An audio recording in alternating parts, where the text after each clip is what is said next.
नमस्कार। आप सभी को उस पल का इंतज़ार था जब आरती जी मेरे साथ बैठेंगी और उनसे हम वो पल पूछेंगे जिस पल की वजह से आज ये हालात हुई है। सबसे पहले आरती जी कैसी हैं आप? हम ठीक हैं, स्वस्थ हैं। आप लोग का साथ चाहिए हमको। अच्छा, सबसे पहले मुझे बताएं कि घटना कैसे हुआ था, शुरुआत से बताएं। घटना हुआ था कोई, इसका ननिहाल है मेरे गांव में, बढ़वा में। तो वहाँ पे गया जाता था, आता था। तो इस सुबह में उस रोज़ हुआ क्या, मेरी भाभी इसको बुलाई। ऐसे नहीं मेरे यहाँ जाते थे, ननिहाल गए थे उस रोज़। तो ये गए तो उन्होंने मेरी भाभी बुलाई, क्या बोलो, इसको बोले क्या कि आप जो है आइए शादी करवाएंगे हम। तो गए तो वहाँ पे शादी नहीं करवा के वो चले गए अपना हस्बैंड को जगाने, जगा के चले आए। हस्बैंड इसका पकड़ लिए, मेरा भैया पकड़ लिए, इसको रूम में बंद कर दिए। वहीं से मारा पीट शुरू हो गया। कौन भाई थे वो? ये रविकांत है। फिर क्या हुआ? फिर क्या हुआ, मारा पीट के बाद सुबह हुआ। सुबह में फिर ये सब गए, सब हम कॉल किए यहाँ सबको, पापा को किए, भैया को किए कि जल्दी आइए, मार रहा है उसको। हम भी थे दूसरे रूम में। तो नहीं, ये सब पहुँचा लेकिन दरवाज़ा नहीं खोल पाया, नहीं दिया वो सब खोलने के लिए। नहीं खोल पाया तो नहीं गया रूम। बाद में फिर सुबह हुआ तो रूम, जब यहाँ से ढेर सारा आदमी गया तो रूम खोलने दिया। रूम खोला तो देखा मृतक पड़ा हुआ है। किस चीज़ से मार लगी थी? वो तो आप लोग पता लगा सकते हैं, हम तो देखे नहीं थे उसमें मार कौन चीज़ से लगा है। कितने लोग थे मारने वाले? मारने वाले उसमें 2-4 आदमी थे। मेरी भाभी थी, बहनई थे, भैया थे। करंट लगाकर मारने के बाद ये सामने आई थी? हाँ, वो तो देखने से पता लगता है। जब उसे मार रहे थे तो आवाज़ वो दे नहीं रहे थे मदद के लिए? मदद के लिए आवाज़ दे रहे थे, कोई बचाने के लिए नहीं जा रहे थे, कोई थे नहीं। मदद के लिए आप कहाँ कहाँ भागी थी? हम सबसे पहले मामा को गए बोलने। मामा उस साइडे में रहते हैं, उसको गए बोलने तो वो बोले कि ठीक है, लेकिन नहीं आ पाए वो। क्यों नहीं आए? अब क्या पता क्यों नहीं आए, नहीं आए। उसके बाद फिर क्या हुआ? उसके बाद हुआ कि फिर पापा सब गए तो फिर वो बोले तो दरवाज़ा नहीं खोला था तभी।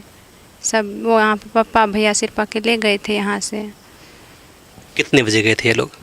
ये लोग तो गए थे सुबह 4 बजे लमसम में। आपने कैसे फ़ोन किया इनको? मोबाइल से फ़ोन किए। मोबाइल, मैं दूसरा रूम में थे तो सब फिर उसको जो मारने लगे तो रूम तोड़ के आए, रूम में से निकल करके आए। मोबाइल बरामदा पे फेंका हुआ था, तो मोबाइल लिए तब कॉल किया। आपके साथ भी मारपीट हुई है? हाँ, कहाँ कहाँ चोट लगी आपको? वो गर्दन में चोट है, हाथ में है, सर पे है, पीठ में है। अब आप स्वस्थ हैं? हाँ, स्वस्थ है हम। अब आप क्या चाहती हैं? हम न्याय चाहते हैं सबसे, सबका सहयोग चाहिए हमको। अब अपने पिताजी के यहाँ जाएंगे कि आप यहीं रहेंगे? यहीं रहेंगे। हम वहाँ जाके क्या करेंगे हम, हमको वहाँ कौन है अब? कोई नहीं आपका वहाँ पर? नहीं, कैसे मिले थे पहली बार आप? मिले नहीं थे, फ़ोन से बातचीत हुआ था। कभी वहाँ पर गए थे? उसका ननिहाल वहाँ पे है तो वहाँ पे जेवे करता था। आपसे मिले थे पहले 2 साल के दौरान? मिले नहीं थे, फ़ोन से बात होता था, वीडियो कॉलिंग सब होता था।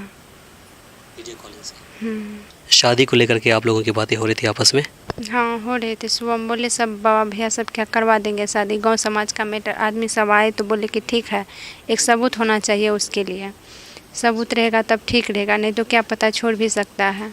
तो वही सबूत के चलते लेट हुआ। तो और एक तो डेट कर गया था सुबह ये में, और लेट होने के कारण रूम में बंद था। गांव समाज का लोग का भी हाथ है उसमें, लेट कर दिया आने में। जिस तरह से उसकी हत्या की गई, एक षड्यंत्र रचकर, उम्मीद करती थी आप ऐसा होगा? हम कभी भी उम्मीद नहीं करते थे कैसा होगा। शादी को लेकर के आपके भाभी लोग या फिर आपके मम्मी लोगों से बात हुई थी? मम्मी सबसे बोल रही थी कि करवा देंगे शादी। भाभी भी बोली करवा देंगे, फिर क्या हुआ क्या पता। भाभी से इस बात को लेकर कभी लड़ाई झगड़ा? वो तो पहले से ऐसे जानवे करते हैं, आप लोग को तो पता होगा कि कैसे होता है ननद भौजाई में। तो वो धमकी देती थी? धमकी देती थी वो। क्या बोलते थे? नहीं रहने देंगे, एक साथ नहीं जीने देंगे। पूछे नहीं क्यों? ऐसे नहीं बोलते थे, हमको नहीं बताते थे, ऐसे बोलते थे अपने में। जनरली क्या होता है कि भाभी चाहती हैं कि उनके ननद की शादी उसके भाई के साथ हो। क्या ऐसा कुछ सामने बताया था? नहीं। जीजाजी भी आए थे मारने के लिए? हाँ, बोले न मेरा जीजा भी थे उसमें शामिल। अब आप छोटू के यहाँ ही रहेंगी? हाँ। आप सरकार से क्या चाहती हैं? सरकार से क्या चाहते हैं? न्याय चाहिए इसके। किस तरह का न्याय चाहिए आपको?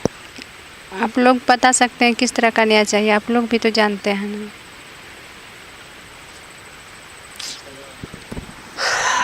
तो अभी आपने सुना, ये आरती जी थी जिन्होंने अपनी बातें रखी है। इनका कहना था कि 2 साल पहले इनकी मोहब्बत की शुरुआत हुई थी। छोटू से अक्सर ये फ़ोन पर बातें किया करती थी, लेकिन उस रात जब इसे बुलाया गया इनके घर पर तो इन्हें अंदेशा हो गया था कहीं न कहीं छोटू के साथ कुछ न कुछ अन्याय होने वाला है। तकदीर को, नसीब को कुछ और ही लिखा हुआ था और वो हो भी गया। ये मदद के लिए हर दरवाजे पर गई।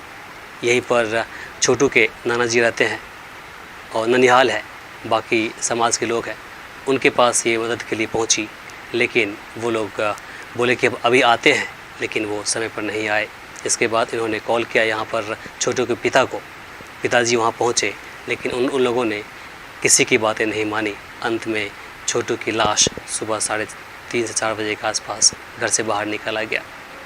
अभी टूट चुकी है। इनका कहना है कि आप इसे मदद कीजिए, ये जो लड़ाई लड़ने जा रही है इसमें आप सभी सहयोग कीजिए। इसके साथ ही हम चाहेंगे कि आप इस वीडियो को अधिक से अधिक शेयर कीजिए ताकि बाकी लोगों तक पहुंच जाए जो ये सोच रहे हैं कि आरती के साथ कुछ अनहोनी हुआ है, आरती ज़िंदा नहीं है या फिर आरती अभी स्वस्थ नहीं है। अभी हमारे साथ आरती हैं, बिल्कुल स्वस्थ हैं। अब ये आगे की लड़ाई के लिए तैयार है। तो फ़िलहाल के लिए मुझे इमरान को ये सहयोगी एहसान को दीजिए यहीं पर इजाज़त। नमस्कार।